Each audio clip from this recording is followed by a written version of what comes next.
At the same time, press the tips of your thumb and forefinger together.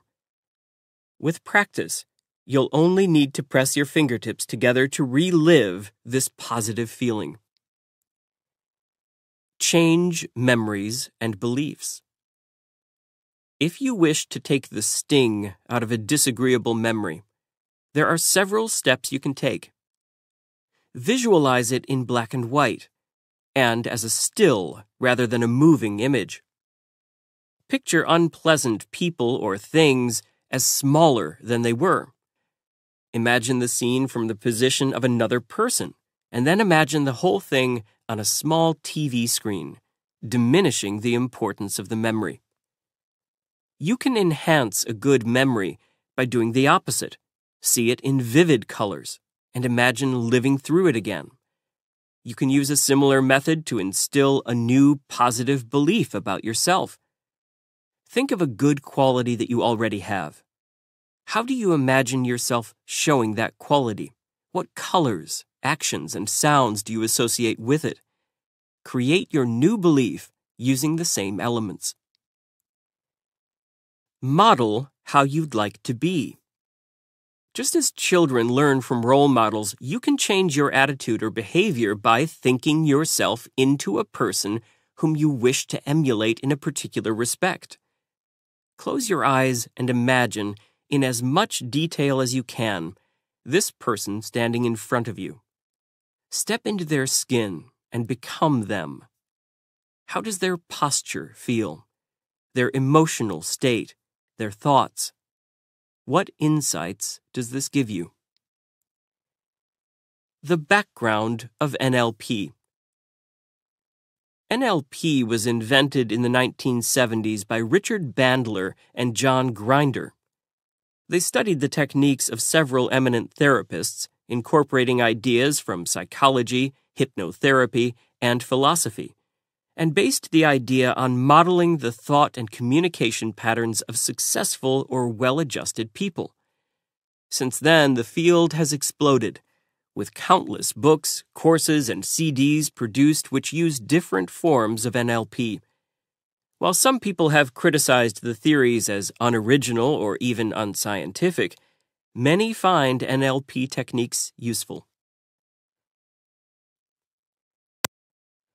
6. Taking action. Among the most valuable resources that you have are your time and energy. And this final chapter is all about deploying these precious assets effectively. It includes topics such as scheduling tasks, time management, maintaining motivation through the rough patches, and focusing your efforts on the areas that really matter. Decisions only become meaningful once they're translated into action. Together with all you've learned so far, this chapter will equip you to follow your decisions all the way through, from a well-made plan to a satisfying conclusion. Setting goals. Goals help you to get things done. A clear aim, rather than a vague aspiration, will enable you to focus your efforts effectively and will provide you with a real sense of achievement once you've reached your target. The power of goals. Psychological research has shown that defining clear goals to work toward can greatly improve your performance in several ways. By directing your attention and actions, by increasing the energy you put into a task, by strengthening your persistence and tenacity, by motivating you to find effective solutions for problems. Goals that offer you a real challenge are much better for you than easy targets, or just trying to do your best. Choose a goal that will stretch you beyond your comfort zone. This will take you into your peak state, when work is at its most satisfying and productive. The only exception is if your goal is likely to be too hard for you at present and possibly push you into your panic zone. In that case, set yourself a series of intermediate learning goals, each of which will be an achievement in itself, but also a stepping stone toward your final goal. For example, if your goal is to give a presentation at work, Practice by giving the talk to your mother, best friend, or dog before stepping in front of that audience. The SMART approach.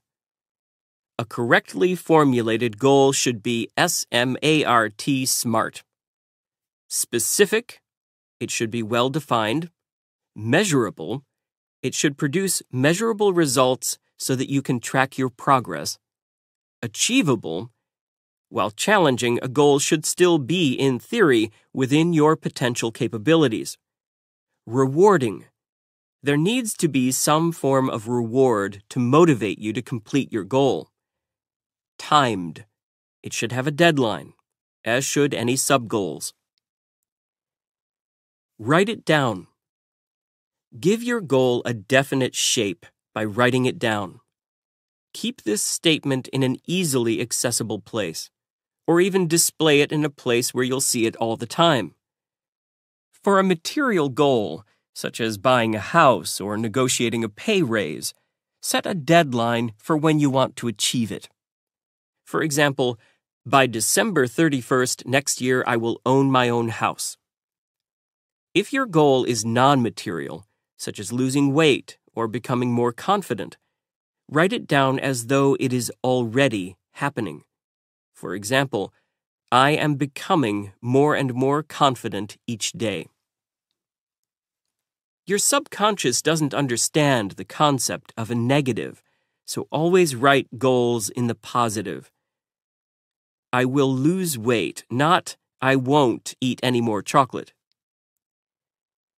An initial reality check. To help maximize your chance of eventual success, you need to make sure that your plans and actions will stay on track from the start. The best way is by testing your goal in the real world. To take an everyday example, if you're planning to paint your house, it would be sensible to buy a tiny tester pot of paint and try it out on an unobtrusive area first. A quick initial test will help to minimize the cost of failure and add to your knowledge.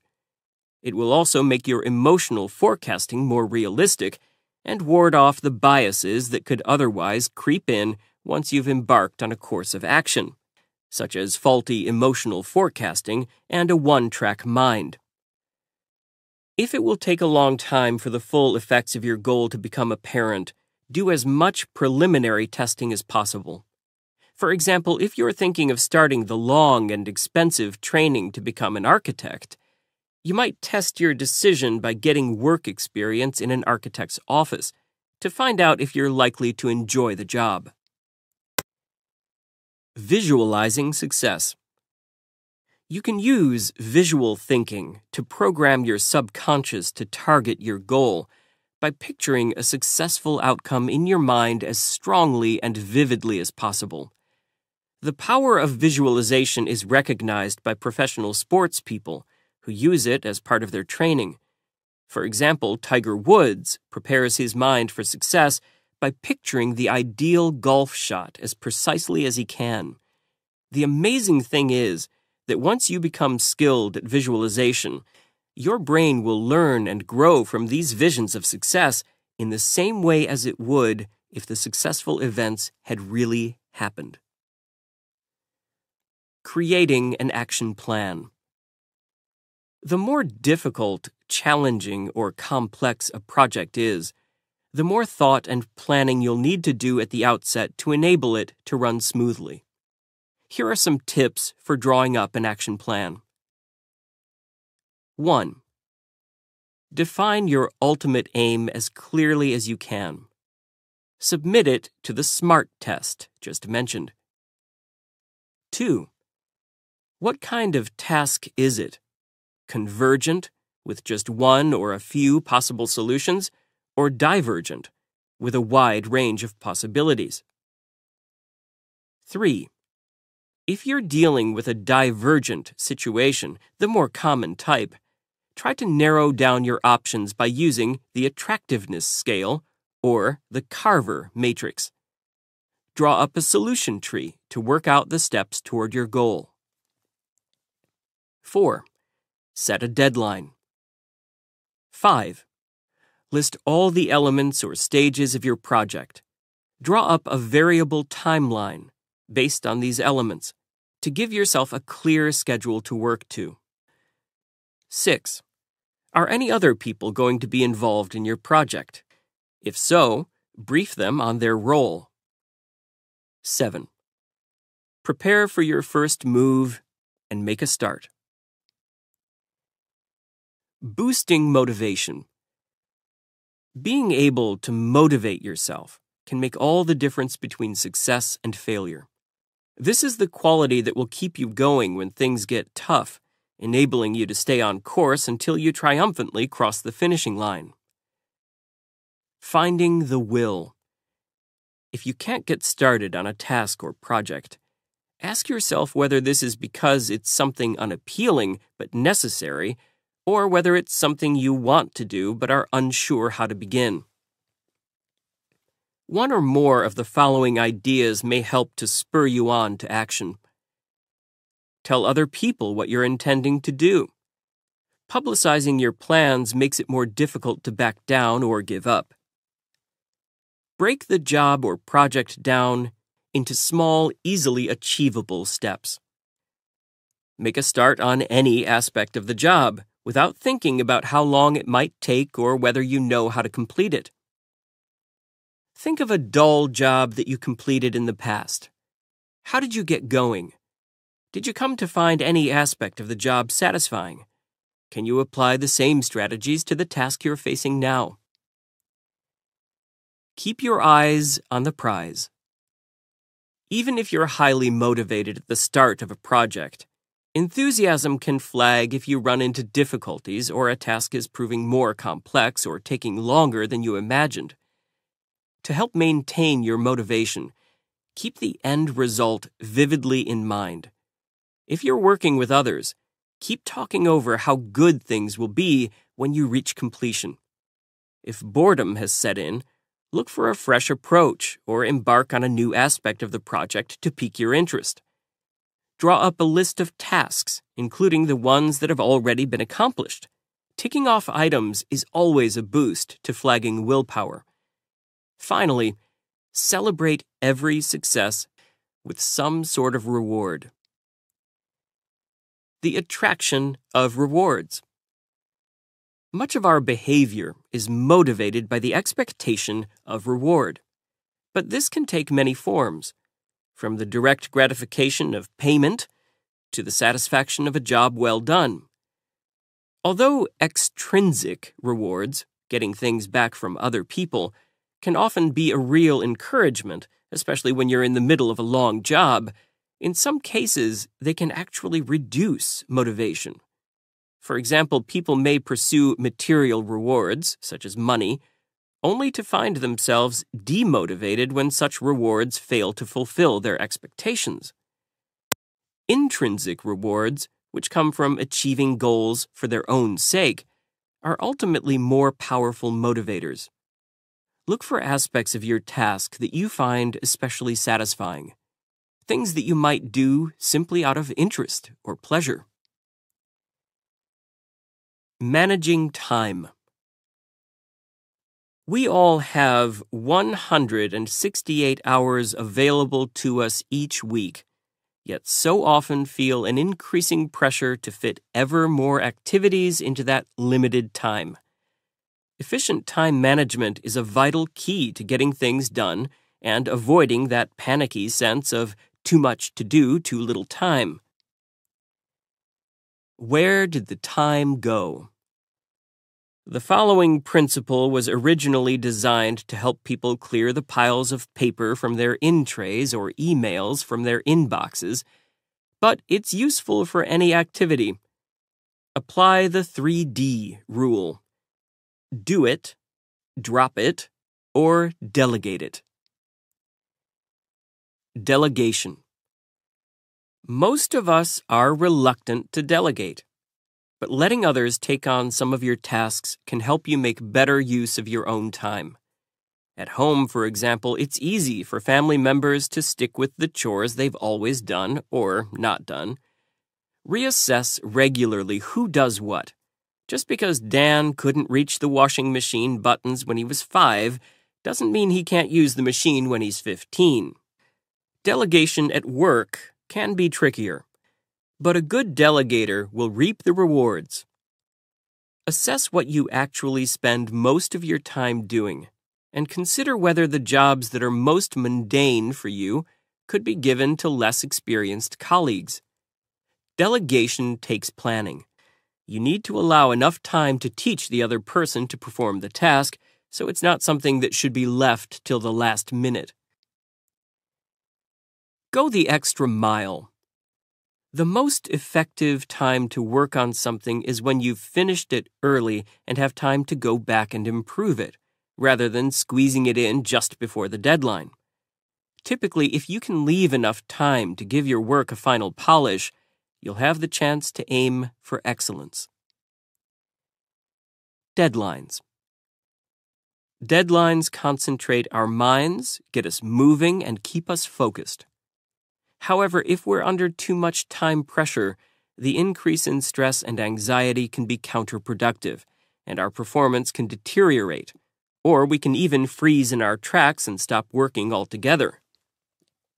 Look upon a deadline as a positive end to aim at, not a looming monster. Just as you were taught when taking exams at school, plan your time. Break the task down into chunks. Consider the order in which things need to be done, and allocate enough time. If you miss a few key stages or get behind schedule, note down why this has happened and make a choice to catch up by a certain date or to devise a new schedule, and embark on that with a sense of fresh beginnings. The thieves of time. It can be all too easy for other people to deflect you from your course of action by requiring you to respond to their activities and demands. Here are 2 common ways in which people can steal time from you without even necessarily realizing that they're doing it. Making inappropriate requests. To avoid being swamped by other people's requests, be selective about the ones that you act on. Practice giving a polite but firm no to those that are unreasonable, are a lower priority than what you're already doing, or for which you are not the best qualified or most available person. Keeping you waiting. Apply the 15-minute rule. If someone has kept you waiting for more than a quarter of an hour with no explanation, then leave. Obviously, this is not a hard and fast rule, and depends on the person and the situation. If possible, avoid meeting people on the hour. People are more likely to be late than if you arrange to meet at, say, 10 minutes past the hour. While you're waiting, use the time productively to make calls, send text messages, read or make notes. Time yourself. Try wearing a stopwatch for 1 working day. Each time you start productive work, start the stopwatch.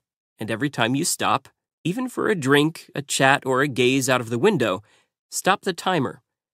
At the end of the day, you may be surprised at how few productive hours you've really worked, despite feeling that you've been hard at work all day. Watching the clock. Offices are notorious as places where time is badly managed. While a friendly atmosphere is to be valued, and water cooler chats can prove fruitful, take stock of just how much time is taken up with distractions, then try some of these tips. If a meeting's agenda is short, and always ensure the meeting has an agenda, suggest that everyone remain standing. Not all meetings are necessary.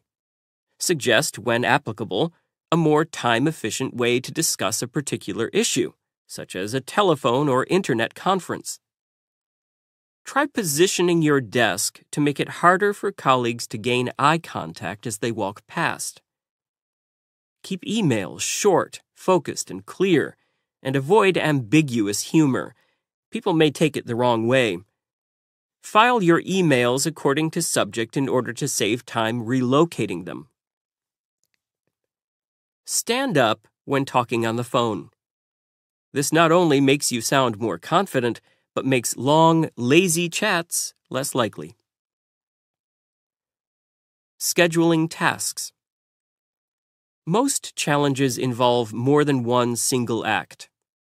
Almost always, there are subtasks to be taken into consideration along the way. Approaching these tasks in an organized way is an important factor in successfully achieving your goal. A plan of attack.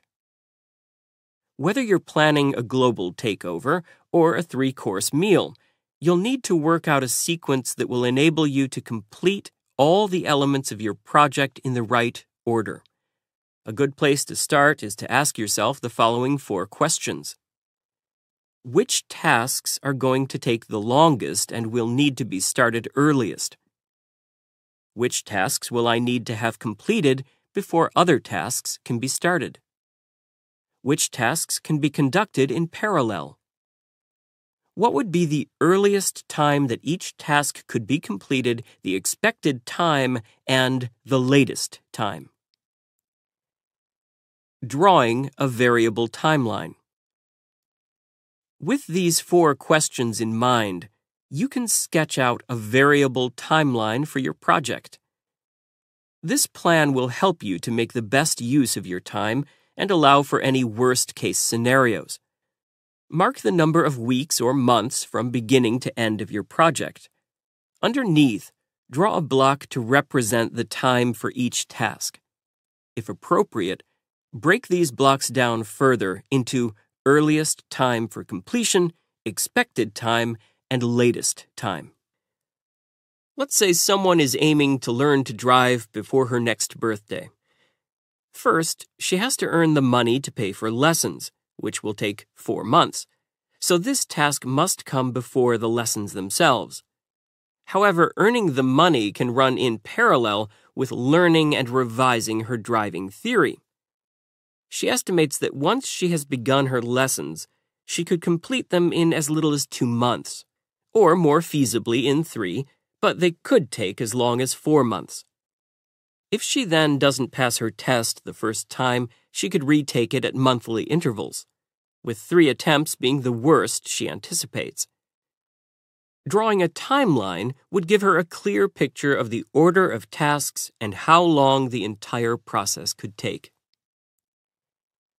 Tips on organizing tasks. If any of your subtasks involve creative thinking, schedule them as early as possible and allow plenty of time to give yourself enough mental space to gestate new ideas. For subtasks that need input from other people, make sure that you build in plenty of time for each person to do the job and liaise with you so that any problems or delays won't have adverse effects on your schedule. Check whether any tasks or periods of activity fall at an awkward time, such as re-roofing the house in the middle of winter. Make adjustments where heavy periods of work cluster together, or when there seem to be periods where no progress is scheduled. Build in time to gather information or sharpen skills. Remember this story about 2 men competing to see who could chop the most wood in one morning.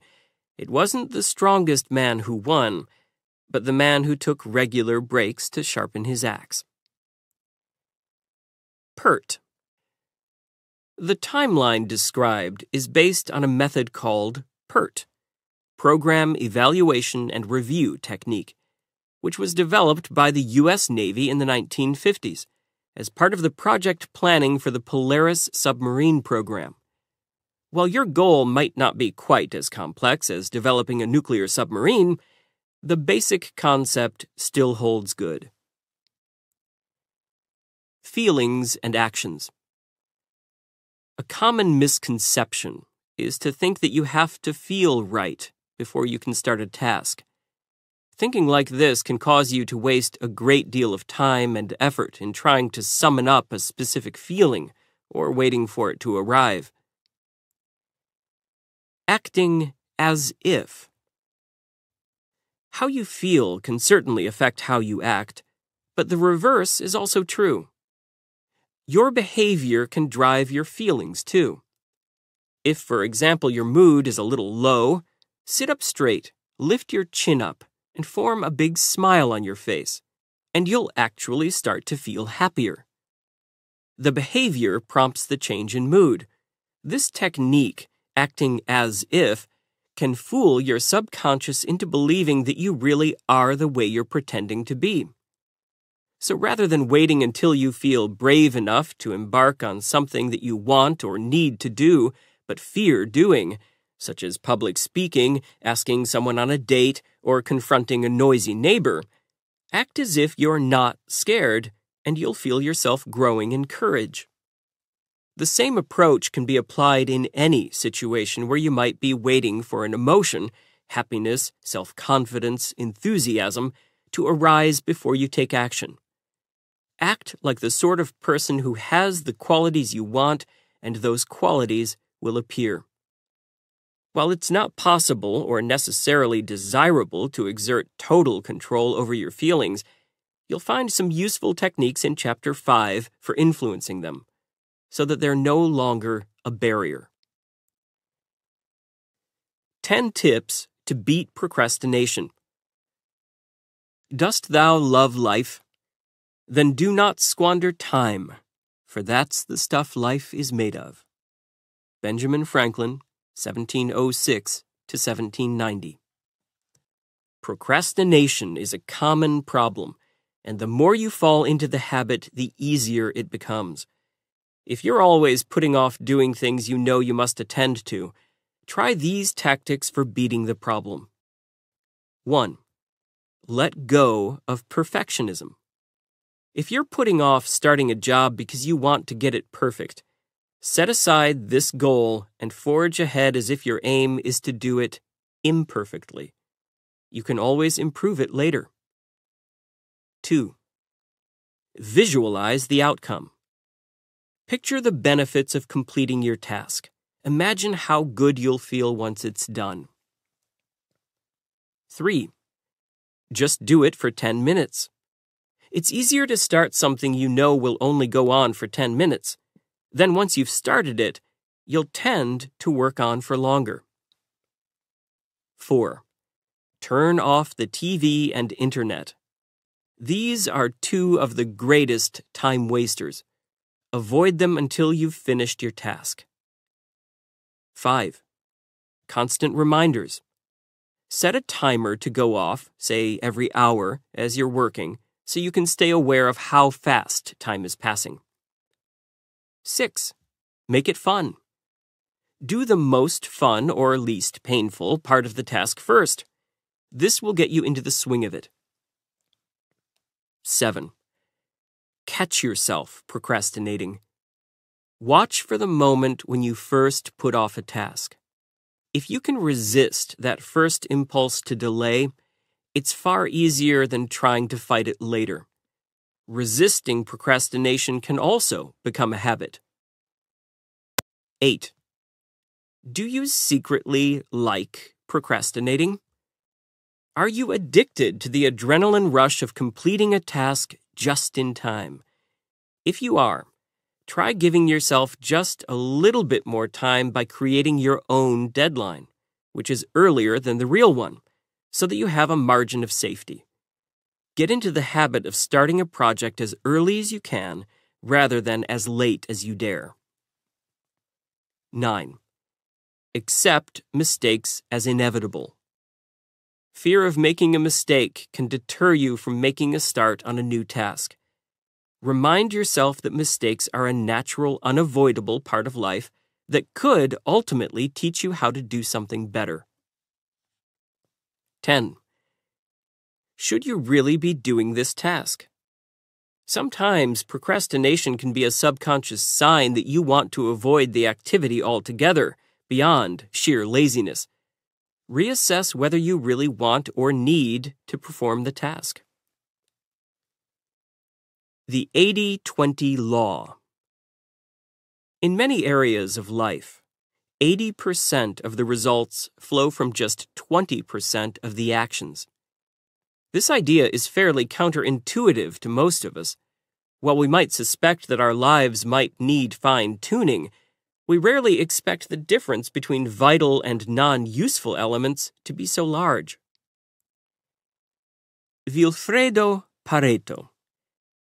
The 80-20 law is also known as Pareto's principle, after the 19th century Italian economist Vilfredo Pareto. He discovered that in society, 80% of property was owned by 20% of the working population. Pareto then found the same pattern of property distribution in each country he studied, in any period of history that he selected. What does the law mean? While many areas of life don't conform exactly to the 80-20 law, sometimes it's more like 90-10 or 70-30, the proportions are always more unequal than we'd guess.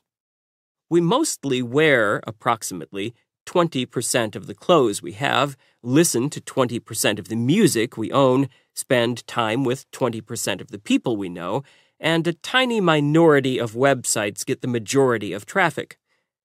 The law extends to any area of life in which we seek value, be it the companionship of friends or our earnings over a lifetime. This value clusters together in space and time, which means that it tends mainly to accrue from a minority of possible sources.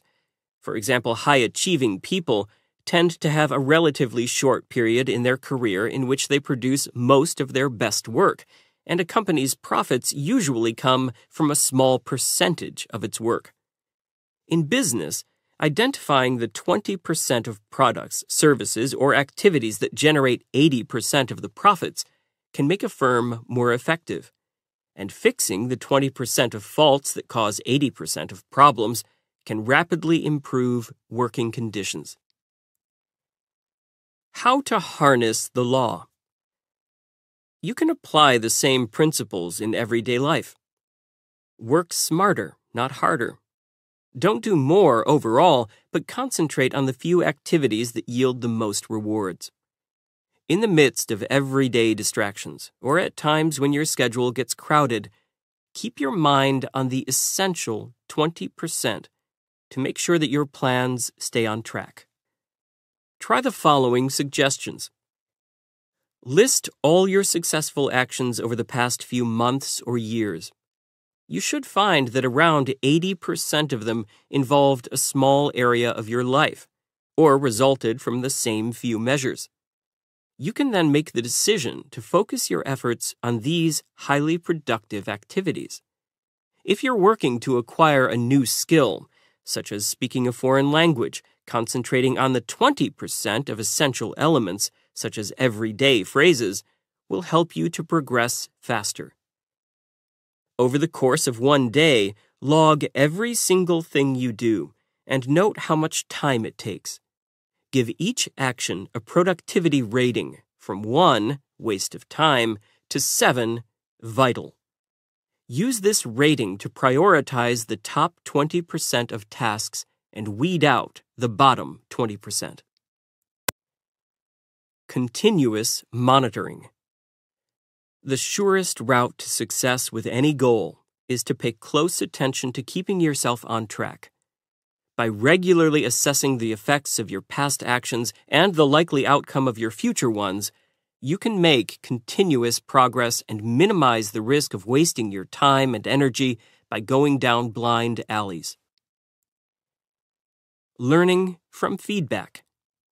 Feedback is the process by which the effect of an action passes back to the person or system that performed the action, causing them to modify their behavior. Positive feedback will usually encourage them to do more of what works. Negative feedback will cause them to curb or stop an unhelpful activity. Accurate feedback can improve performance. This is how evolution works. This is how brains work. And this is how capitalist economies work, or at least are supposed to. It can work for you too. Feedback gives you clear results, which you can then use as a basis for rational decisions, and prevents you from being deceived by your own biases. One technique used in product development is the customer survey, in which a firm questions customers for a new product to find out what they like or dislike about that product. You can use similar strategies. When your family has enjoyed a meal that you have cooked, ask what they particularly liked about the food. If your job application has been rejected, ask the company for feedback so you can do better on your next one. Test your ideas as often and in as many ways as possible to gain plenty of feedback. The time travel technique. Imagine you could send a message to your former self a month, a year, or 5 years in the past concerning a specific course of action that you followed. What advice would you give your former self? This imaginary feedback can help you to figure out which of your plans worked and which didn't. It can also help you to evaluate decisions, such as whether that college course was worth taking, or whether it was a good idea to have started that relationship. As long as you allow enough time for the results to become clear, you can use the technique for periods of anything from a few minutes to a lifetime. Charting the future.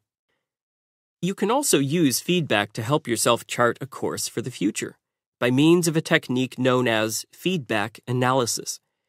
For every key action or decision, write down what you anticipate might stem from that move. Several months or a year down the line, compare expectation and actual result. This analysis can yield illuminating answers that you can then apply to future actions and decisions. Medieval feedback. In 1536, two separate religious movements were founded which together came to dominate Europe: the Calvinist Church in the north and the Jesuit order in the south. When business writer Peter Drucker was studying this period of history, he discovered what he believes to be the key to their success: feedback analysis.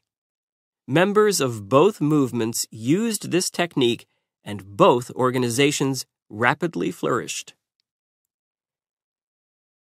The Action Day technique.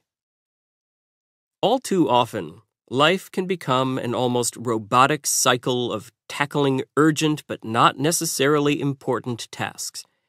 If you want to boost your effectiveness, you'll need to try some new tactics.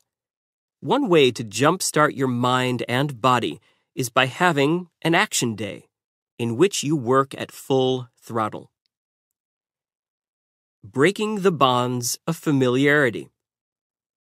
Our bodies have an automatic system called homeostasis, which keeps physical factors such as temperature and fluid levels within safe limits.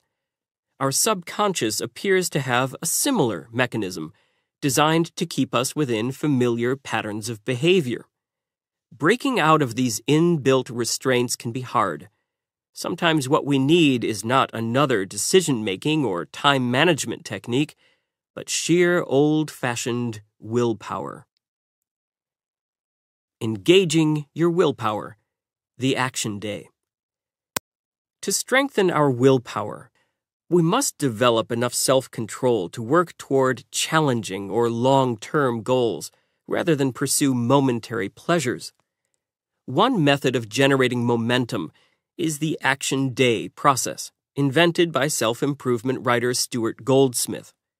An Action Day can turbocharge your energy levels as you work toward a goal.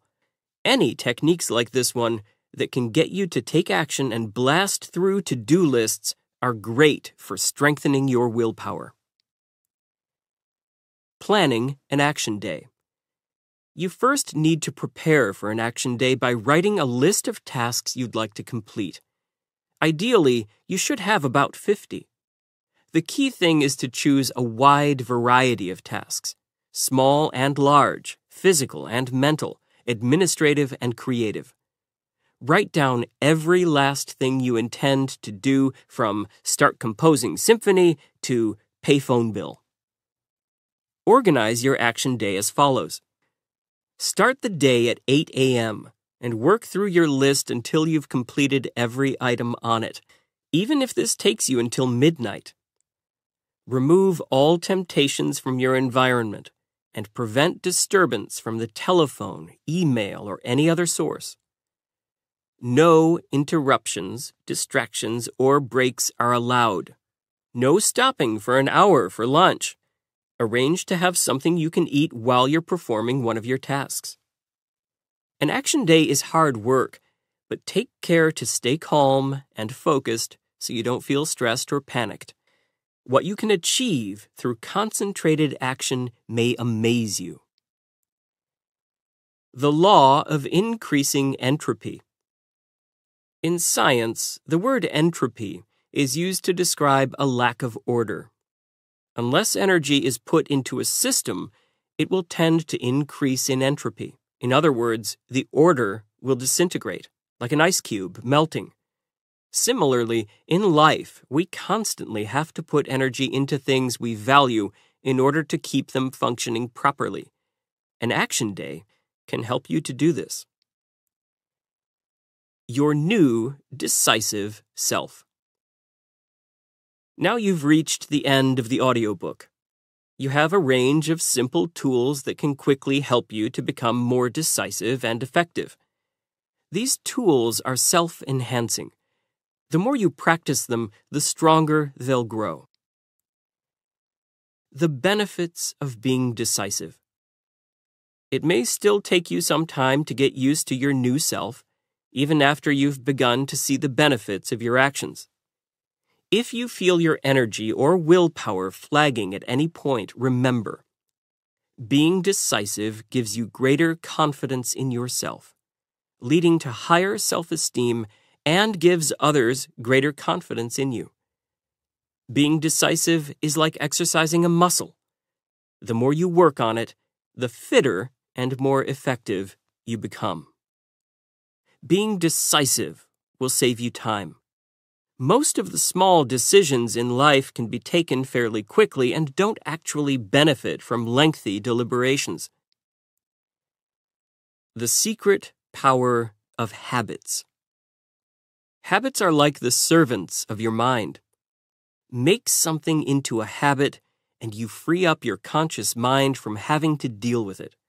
Good habits can turn a task into an automated process that takes less energy to execute.